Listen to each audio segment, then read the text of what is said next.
Alright, spade school time. Straight like that. All the dudes in the weirdo crew. Everything I'm dropping is something that brothers are scared to talk about. In 1909, a single family quietly bought up nearly every major pharmacy chain in America. And we've been bamboozled for a long time. I'll give you an example. All y'all paying all this money for gas who want to blame Donald Trump. You don't got no control of that shit. He just telling you what's going on. And you gonna enforce that? What you gonna do? Policy. Because anything you say going against it, you're going under the jail. Anything you try to do about it, you're going to have a half. Straight like that. And that's the way they're giving it up. You did? So, I ain't gonna waste your time. We double do. Why? Because the world is controlled by bankers. It ain't they world, it ain't they world. It's this world. The so-called new world. Within a decade, the shelves of those pharmacies looked nothing like they had before. The herbs, the tinctures, the bark powders, the mineral compounds, the homeopathic remedies that had filled American drugstores for over a century, all of it vanished. Now for the big bamboozle. We'll go for the 3 parts. I just talked about the gas, right? Because it's the Standard Oil Company that's controlling all that, right? So why y'all blaming it on him when y'all know who control the Standard Oil? He just getting his cut. He's the CEO of the company. The company is the United States of RocafellAMERICA. Period. In its place came petroleum-derived synthetics, patented chemicals, and a brand new word that nobody had used before, pharmaceuticals.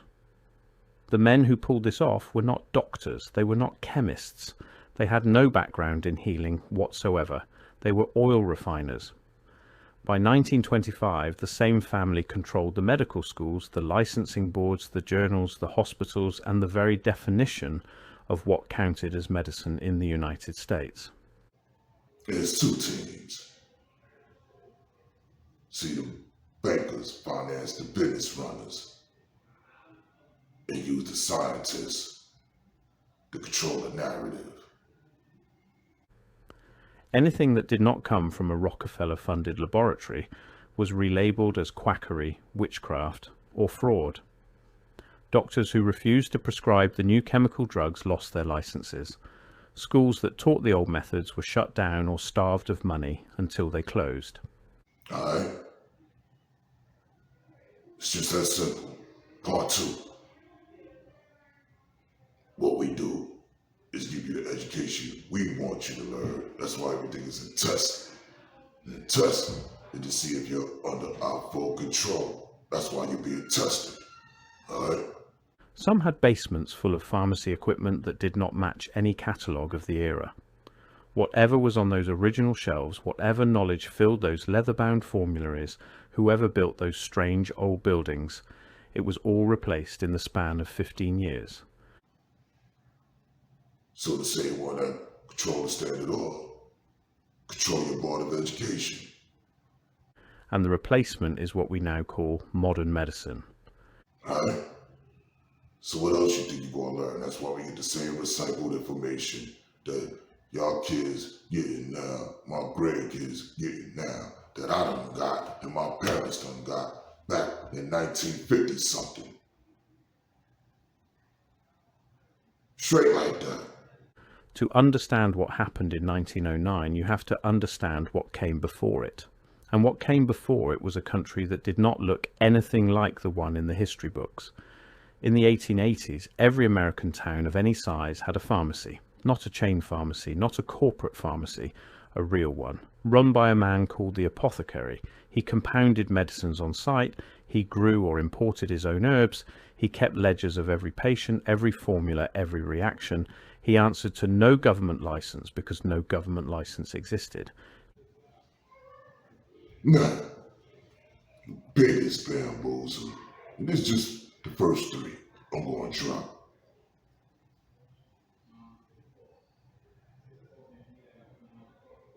Controlling the farm.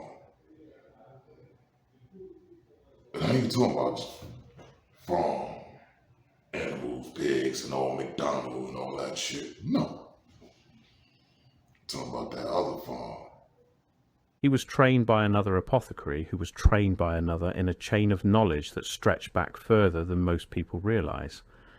The shelves of these pharmacies held thousands of substances: cinchona bark for fever, foxglove for the heart, willow bark for pain, mercury compounds for stubborn infections, gold salts, silver tinctures, sulphur powders, lobelia for asthma, golden seal, bloodroot, pokeweed, compounds with names like calomel, paregoric, bitter tonic, black drought.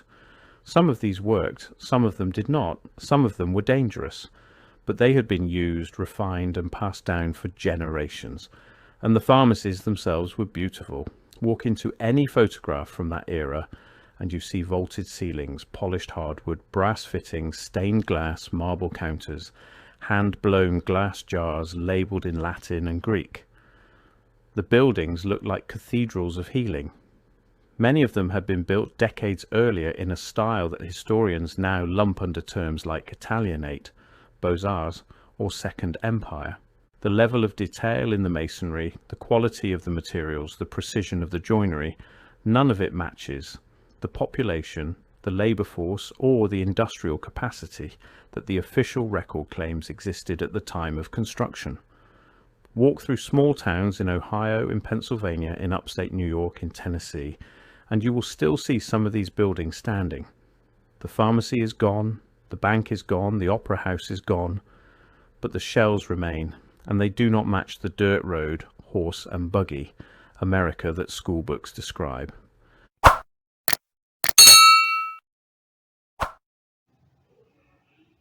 There's no. All that stuff that you was using as natural herbs and natural medicine is considered witchcraft, and which is bullshit, because they know those are natural herbs, but they know you can't patent a natural herb. You can't patent a natural ingredient. That's why they just take the water and sell it, but they know they can't patent water. Alright?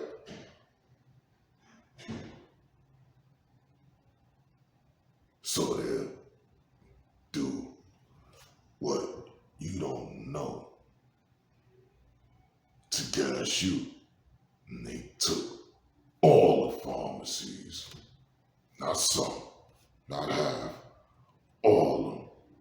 That's why all of them got the same products on every shelf, everywhere across the United States. This is the world that John D. Rockefeller looked at in the late 1890s. He did not see beauty. He did not see craft. He did not see a healing tradition. He saw a problem. The problem was simple. Rockefeller controlled Standard Oil. Standard Oil refined petroleum. The refining process produced enormous quantities of waste, sticky black byproducts that nobody knew what to do with, coal tar derivatives, benzene rings, petroleum distillates, tons of it, every single day with no market. And then a chemist working in Germany made a discovery. He realized that those black sludge byproducts could be chemically rearranged into substances that mimicked the effects of natural medicines. Name one pharmacy that got their own individual medicines for you. Rest my case.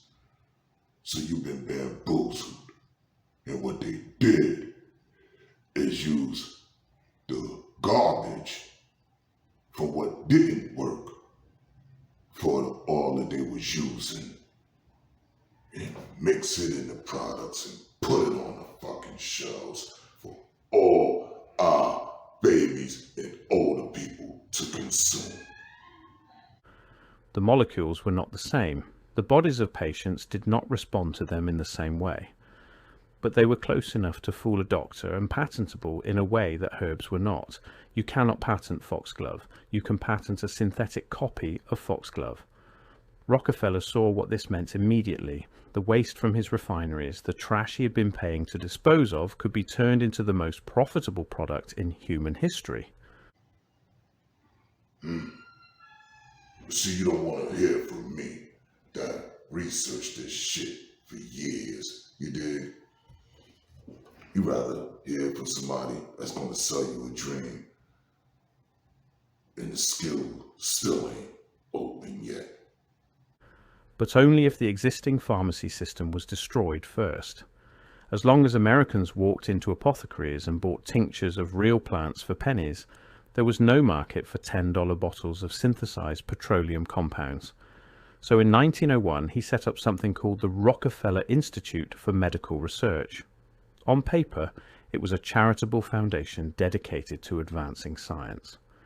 In practice, it was the headquarters of a corporate takeover that would reshape an entire civilization. So them controlling that farm, Board of Ed, and the gas, that's why all y'all going through the shit where y'all want to crash. You dig? The first move was the medical schools. In 1908, Rockefeller and Andrew Carnegie commissioned a man named Abraham Flexner to write a report on the state of American medical education. Flexner was not a doctor. He was a school teacher from Kentucky with no medical training of any kind. But he was paid handsomely, and he was given a clear assignment: visit every medical school in America, rate them, and recommend which ones should survive. The Flexner report came out in 1910. It was 364 pages long. It declared that the vast majority of American medical schools were inadequate, unscientific, and dangerous. It called for the closure of more than half of the 155 medical schools then operating. And it specifically targeted any school that taught anything outside of the new chemical drug model. Now what? This is simple.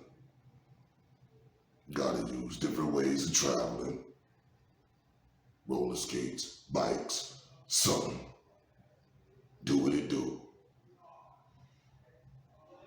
Board of Education.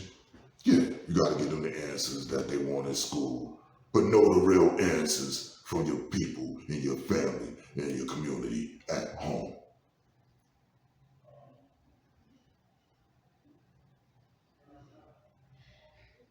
And for that other part, with healing and all that, you gotta take it from the old people who've been around so you could be around, because they already got the answers, because they've been around. Schools of homeopathy, eclectic medicine, naturopathy, herbalism, chiropractic, osteopathy, all of them were declared substandard. The report had no force of law, but it did not need one. Within 5 years of its publication, the schools it condemned began losing accreditation. State licensing boards, many of them now staffed with Rockefeller-aligned physicians, refused to license graduates of those schools. Banks refused them loans. Hospitals refused to accept their patients. The schools that survived were the ones that accepted Rockefeller and Carnegie funding. And that funding came with one absolute condition. The curriculum had to be rewritten around pharmaceutical drugs. You dig? And everything is different methods, according to your family, according to their diet. See, we doing things where we want to do a different diet. By 1925, the number of medical schools in America had been cut roughly in half. The number of homeopathic schools went from 22 to 2. The number of schools teaching herbal medicine went from dozens to 0. An entire continent of healing knowledge was burned to the ground in less than 2 decades.